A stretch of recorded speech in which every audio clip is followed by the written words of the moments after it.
Welcome, it's Leicester Fan TV. It's Monday, it's 7:30. My name is Phil. If you're watching this live, of course, we're going to get as many of your views, your comments on screen as we can in the next 30 minutes. If you want to come on camera, I'm going to share a link. And if you want to come on, you can tell us what you think about Leicester City at the moment. We won. We actually won 2-1 away at probably one of the worst teams in the league this season. In fact, they definitely are. But a win is a win. But sadly, that's probably not going to be the starting topic. And it's probably not going to be the main chat that we talk about today, because there was, as many of you will have seen and will know, there has been some chanting during the half-time and during the game that I'm afraid has to be discussed. And we have to say what is going on with some of the fans at Leicester. This is a sport that we all love. I think lines have been crossed, but we want your views. We want your comments. What do you think to it all? And what do you want to talk about? It's your show. So whatever you want to talk about, we'll talk about it. Join us. The Leicester City machine is on the march again. Leicester Fan TV presents a variety of content like fan discussions, match analysis, and engaging with Leicester fans worldwide. We want your views live, thanks to our sponsors, Everard's, Pucker Pies, Hologram, Take Me, Newbie & Co, and the Fox's Arms. Want to watch more content like this? Hit the like button. Give us your views. Hit subscribe to Leicester Fan TV and make sure to follow Leicester Fan TV on all socials.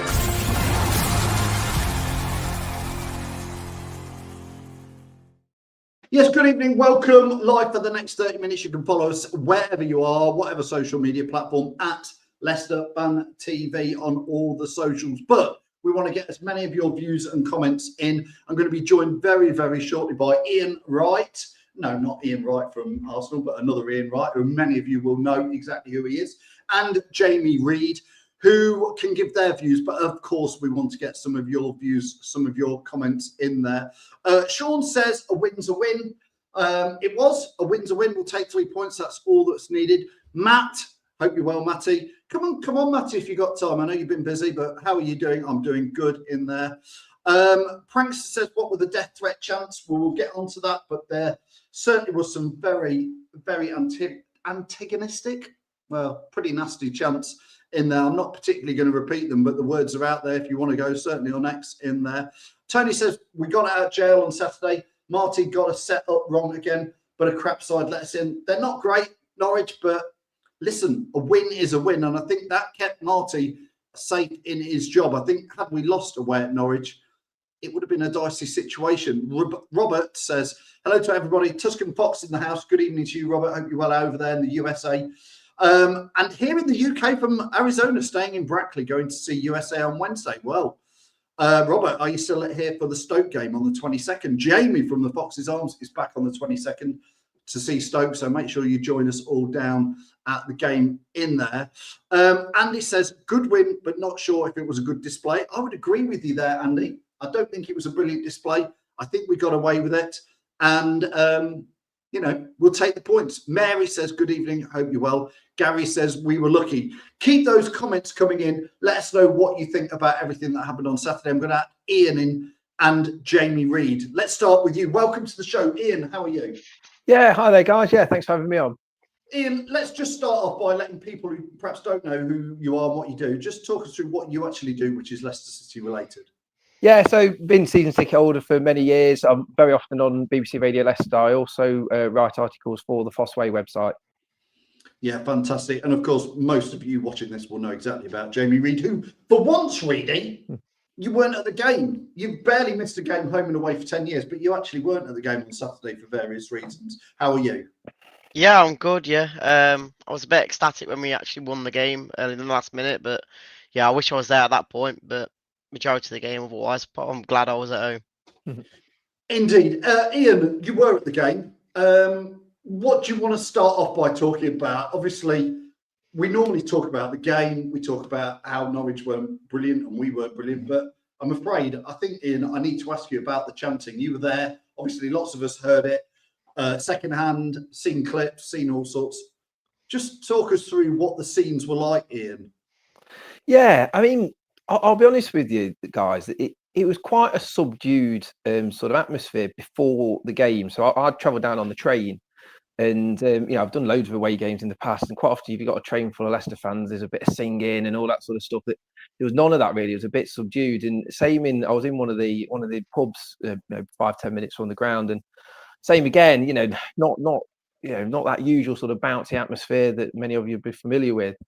But then once in the ground, in the concourse, then the chants start going up, and there's a few for former players and that, and then this sort of anti-Rudkin chant came up, and I think like you said in the introduction there, Phil, that there's a lot of us that aren't happy with the director of football. There's a lot of people, myself included, feel that the club should move on, and he should no longer be in position. But the chants that were there were miles past what should be acceptable, or people sort of showing the displeasure. So I think the statement from both the fan clubs and the club themselves, I think, is the right thing, because ultimately it's not. We don't really want to go there with what was going on with that. That's not football. Really, I think obviously football chants. I've been going a long time. I always say it. I've been in some real bad times. The chanting on Saturday is not acceptable, but I've been in times where people are ripping out football seats, running on a pitch. All sorts of abuse going on in the 80s. So I don't want it to go anywhere near that. But really, the nearest thing I've witnessed recently, in the near recent, and you were there, was Forest away in the FA Cup when we lost 4-1. And like Ian's saying that pre-match at that Forest away game in the Cup, it felt weird. It felt wrong in the concourse. It felt wrong during the match. It ended up with somebody running on the pitch and punching a Forest player. Again, that's it feels like Ian's saying, sometimes you just get this feeling before a game. It's hard because obviously with the last few years, or with how people have been thinking about who's to blame and whatnot, and I think that at the moment, the position we're in, obviously, yes, we got the win in the end, but with the form we were in and not winning a game in the first 10, in the last 10, obviously now we have got it. It really felt like there was a bit of toxicity in there. We've seen it over the last few games as well, but it got to the point where this game on Saturday was maybe the bit of the talking point where it went over the line, and people can have their views and have their thoughts on who's to blame or what they think of certain people at the club. But yeah, I think that got to the point. I don't know when it happened, but I'm guessing it did happen when it got to the point when Norwich did score, because then obviously that meant we're even in a worse position. But it can't go as far as what happened. So yeah, the toxicity has been there for the last few weeks or even months, but hopefully after this result and after the international break, we can hopefully get back onto a bit more of a win. Because when we win, no one even talks about it really. So yeah, it's all up there. Ian, just before we come back to you, a few comments from people watching. Jordan says there's ways and means of doing things, and the fans acting like that ain't right. It's embarrassing for the club. Obviously, last year we had big digital vans driving around with Rudkin as a clown on it and stuff like that. So there is definitely an agenda there. Chants, this is Tony says, chants were totally out of order, but it's probably 20 fans out of 2,000. Tony says that. Ian, now I'm going to ask you, because you were there. Now, what I'm hearing from everybody who's telling me who was at the game is Tony's right that it is a minority, but I believe there was considerably more than 20 people involved. Yeah, I definitely agree with that. I mean, I think the chant in question, it was mainly in the concourse, before the game and at half time, not so much in the stadium. But yeah, it's a sizable amount. And I think, like we said, it crosses the line between trying to sort of give out your displeasure towards the club and trying to sort of, force change and, doing your bit as a supporter where you think that it's the right thing for the club. It goes miles beyond that line with what was being chanted there. And it's not football. It's not right. And I think, some of it could be bordering on illegal really as well. So I think hopefully that's the end of it after today, because otherwise I think in future times people won't be quite so there might be sort of police being involved and that sort of thing. So I think people just need to cut that out, and let's sort of, if you want to display your anger, there's ways to do it that don't involve doing that. I mean, had that happened at the King Power Stadium, and if it does against Stoke, which who knows, the club obviously have got CCTV, and I think they'll be hot onto it, won't they? Because it's unusual for them, Ian, to respond and release a statement like that. They must have felt fairly strong to come out with the statement that they have. Yeah, and I think that shows just how, from what your guy just messaged in, I think the fact that they did do that statement shows that it was most definitely more than just 20 people. It was a sizable amount. I mean, I'm not saying it was all 2,000 by any stretch of the imagination, but there was quite a few people getting involved with it. And I think on the one hand, like I said, it's really distasteful and not what we want as a club. But I think it does show sort of the levels of sort of anger at sort of what's gone on over the last few years. So it's disappointing, especially on a day when we've won, because it was nice to finally get a win. So yeah, and Glenn says here, Reedy, 3 managers, same players, same poor performance, start sacking the players. Listen, I think John Rudkin, the higher ups at Leicester City, do have questions that fans keep asking over the past 3 or 4 years that they don't come out and answer. But neither, Reedy, did they come out and answer much when we won the Premier League, the FA Cup, Champions League quarterfinals, Europa League semi-final, the Community Shield win, runs in Europe, top 5 finish, top 5 finish. At some point, I wonder why people put so much blame on one person, whereas there's 11 players on the pitch every week and a manager sorting it out. These are the guys on the pitch and the manager who actually, nobody in 2016, Reedy, was jumping around going, John Rudkin's a legend, we've just won the Premier League. Nobody gave him any credit then. So I tried to keep a level field on it, Reedy, and go, we thanked the manager, Ranieri, and the players then. It's the people on the pitch who do most of the heavy lifting for what happens at the club. Yeah, you thing is, you've got to look at it first. If Rudkin did get the sack, that wouldn't just fix the problem there. Nothing changes against Stoke. Nothing. No, but that wouldn't just fix the problem that everyone's thinking about. Like, yes, you can aim your blame at wherever you want, the players, the board, the owner, anything. Sacking one part of the club won't just fix the issue, because it's a year or years of progress to get to where you want to be. So for me, yeah, you can't just decide to blame a certain person. Again, the most blame is probably down to the DOF at the moment, but again, you can only go so far about doing that. And like you said, with the announcement that they came out with, obviously got to the point where they had to say something, because I was saying in the office earlier that why haven't they came out before now about all these chants that we've done beforehand that probably reached the line and nothing's came out, but now it's got over the line. They've gone, right, that's not good enough for us, and we need to sort it out. But yeah, like I said, you can't just be blaming a certain individual players. It's more in general the whole overall of the club in general now. The difficulty is, though, that I think the way we've been this season, every time we've gone a goal down, it then rears its head again. And I think it's going to be hard for the club to heal and move forward with John Rudkin still being in position. Because you didn't hear all these chants and whatnot when it came to 2 years ago when Enzo was in charge and we were away with the championship. It's always when we're doing bad, and that's when it gets to the point where it's like, right, there's someone that has to be blamed now for this. Yeah, indeed. Barry says you can get any manager in, but you still have the same players and CEO and owners in there.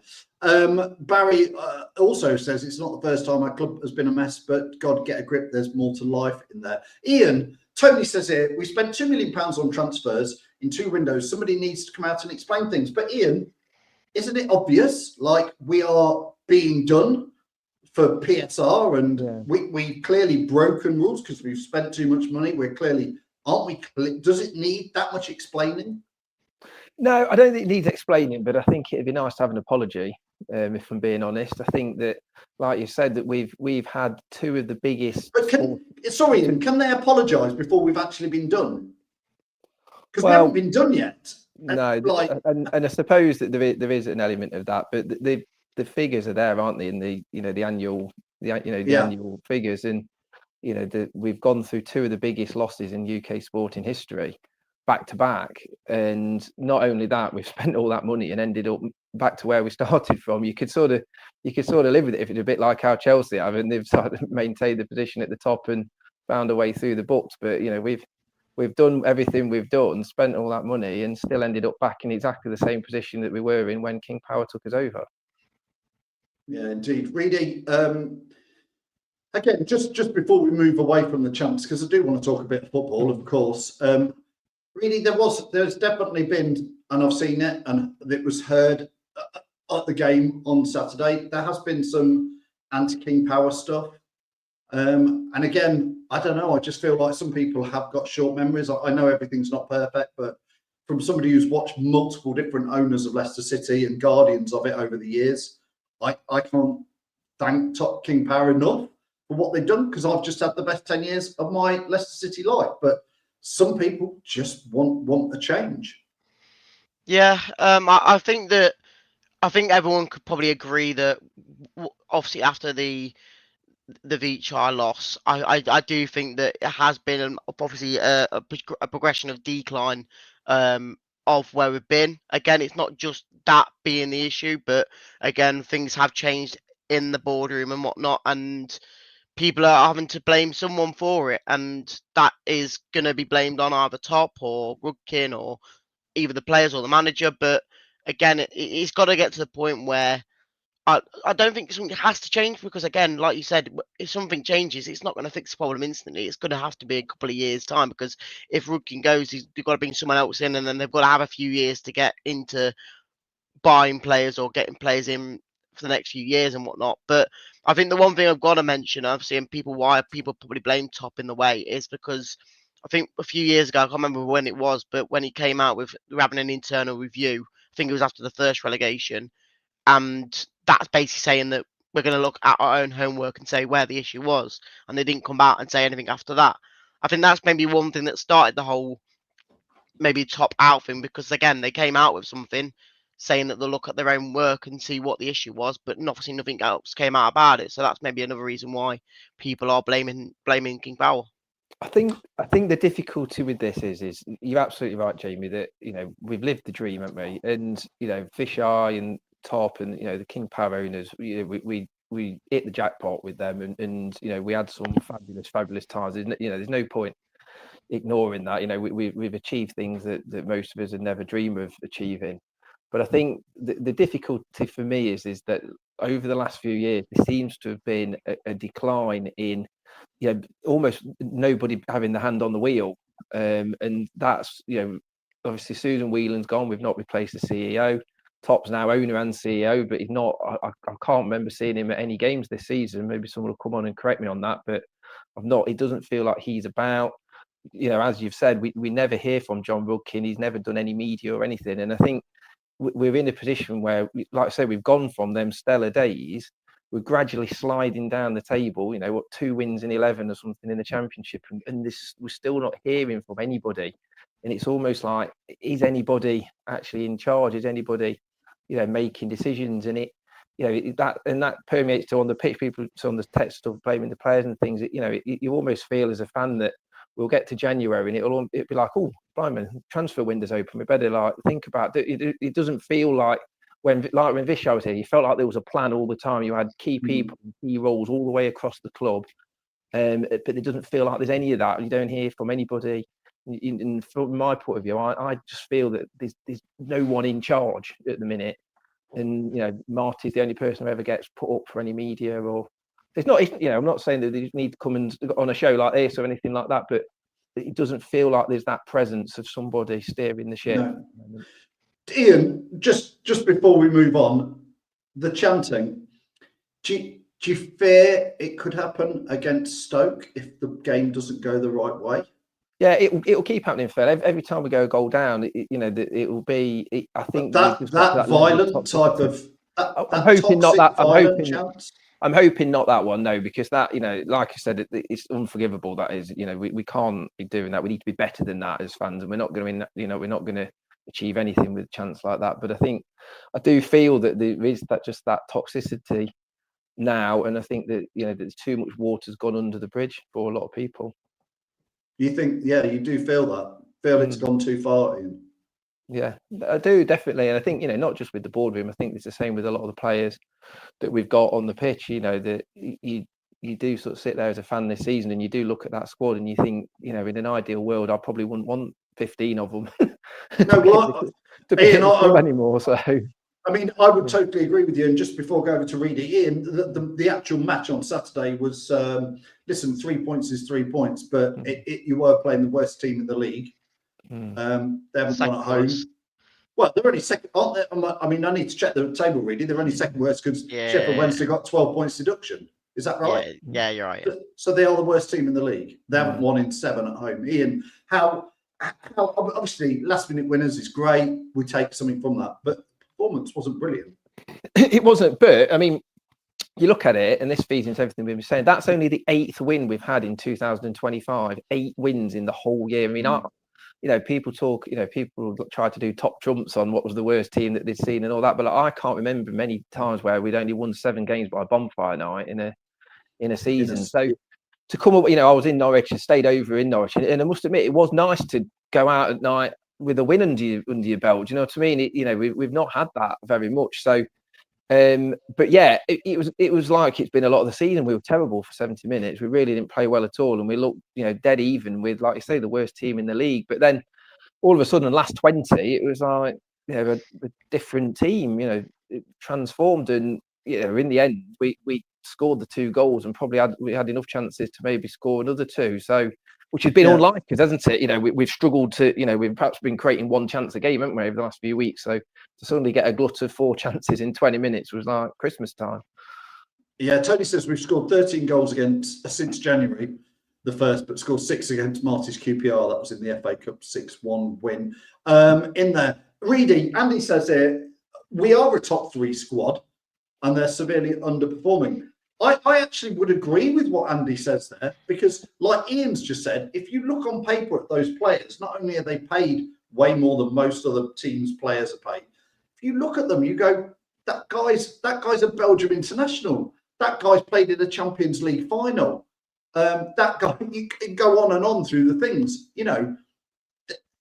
Leicester, the Championship isn't a great league this time round. I don't think there are. Last time we were in it, there was Leeds, there was Southampton, Ipswich. It was a real fight. I don't see that this time, really. I think if we can just get something clicking, who knows where we could end up.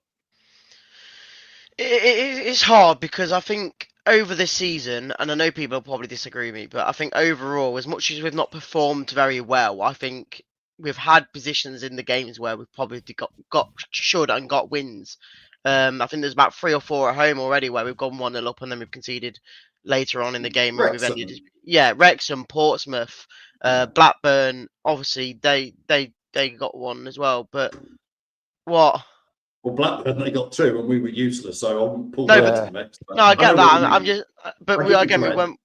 But it's more for me. I don't think we've been awful this season. I think results, but in the end of the games, I think we have been shocking at it. But again, I think right now, obviously, I do like Marty. I do like what he's doing and saying, but I think there's certain areas of the pitch where we need to just. I feel like at the moment it does feel like a bit more of a Ruben Nistelrooy way, where he's picking players on experience more than talent. And I'm not going to say you should be playing Mabadidi or over Ayew or Mongo over Ayew, because again they've not really performed. But I don't know. Right now, again with the win against Norwich, it obviously gave us a bit more confidence. But going into the international break now, we've just got to hope that nobody gets injured. And like you said, with the team we've got, we shouldn't be running away with the lead, but we should be easily beating the likes of Norwich instead of really struggling them. I Go on. Oh, go on.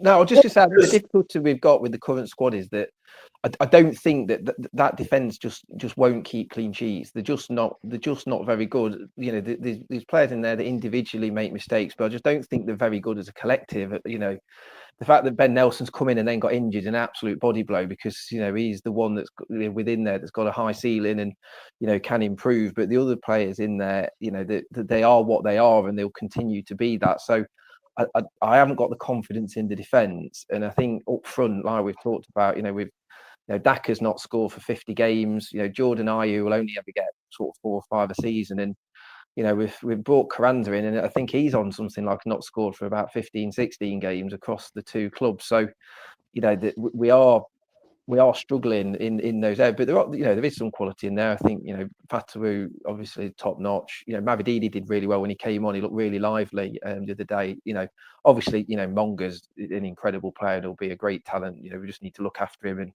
can't expect him to play 46 league games. But you know he's absolutely. You know, I think we'll all be sort of sitting here in years to come saying, "Do you remember the days when we had Monga playing at 16?" Yes, top notch player. So Ian, Nick says here we look different when Decorva Reed came on and played as a 10 with JJ reverting to the number 8, and also Terry also says about Abdul maybe being dropped in there.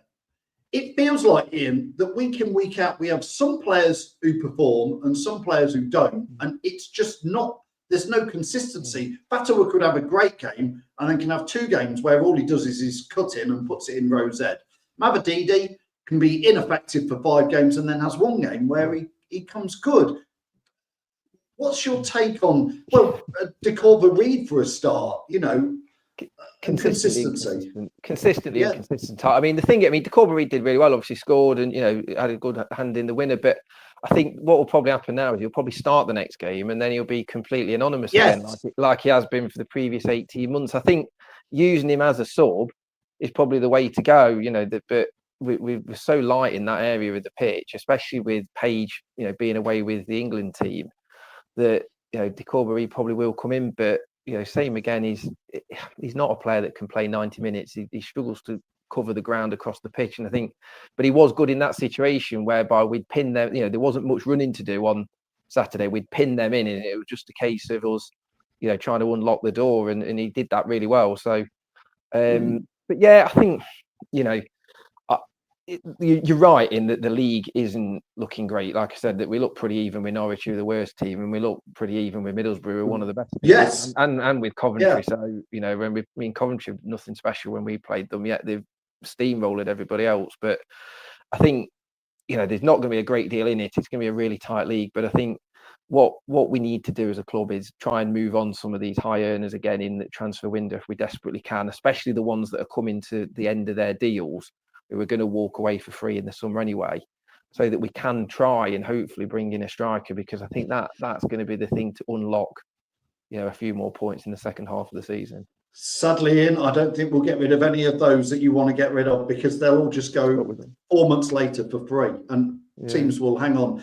Reedy, Fatawa is one thing to discuss briefly with you. Tony says here, he has these good games, bad games. Mavididi as well, Reedy, because I know you're not Mavididi's biggest fan, but again, he does come on and have impact sometimes.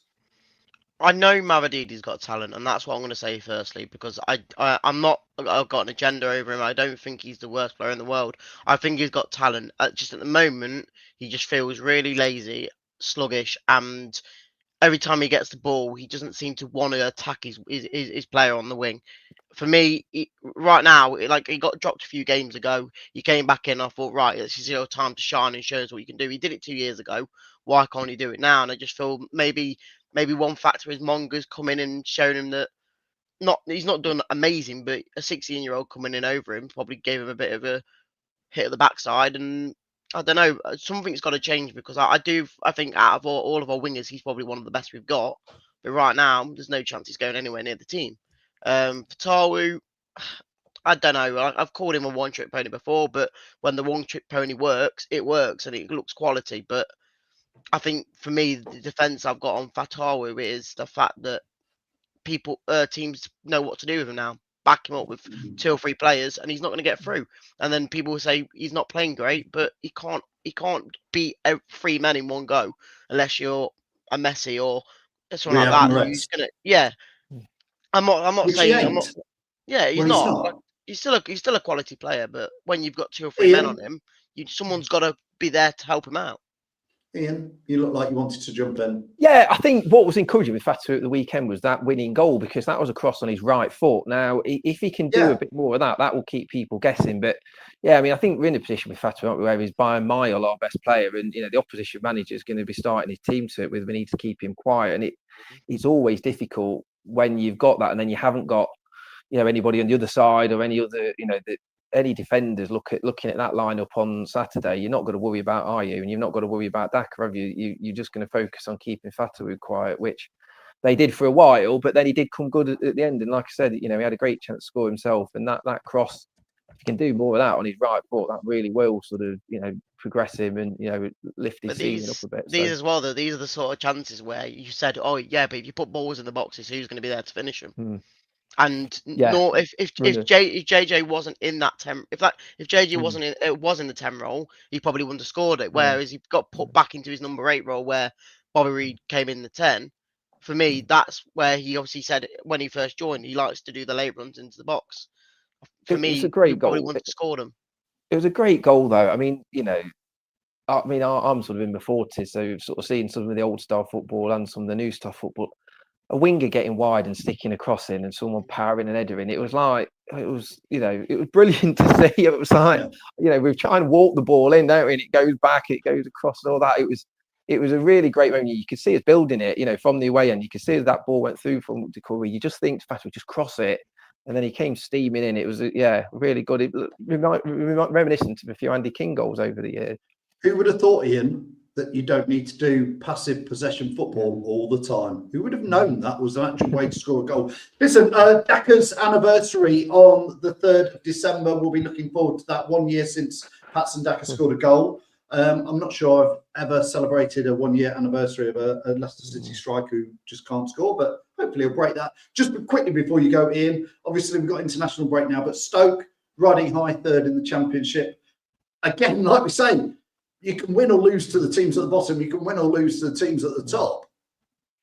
Yeah, it's going to be difficult as well. I mean, we probably won't hear any news, will we, about the injuries and things. We won't know what's sort of happening with Nelson. We're probably not going to hear anything about Coley as well. So, they are 2 of the players that I do like to see in the team, and I would want to keep them progressing. So, if we're having to go back to like Faz and whatever, then I think it lessens his chances of getting a result. But like I say, it's a topsy-turvy league. I think it'd do us the world of good if Daka could score, because if we could suddenly get it's one of them, and you just feel if he did get one, he might get a few. But ultimately, he's one of those players that's had a contract in the summer. So for me, once Jake Evans is back from England, I think I'd be looking to use Carranza and then have Jake Evans coming on for that sort of cameo 15-minute period at the end of games. I think we do need to move on from players like Daka and people like that. But he did press well on at the weekend, and hopefully that goal's just around the corner.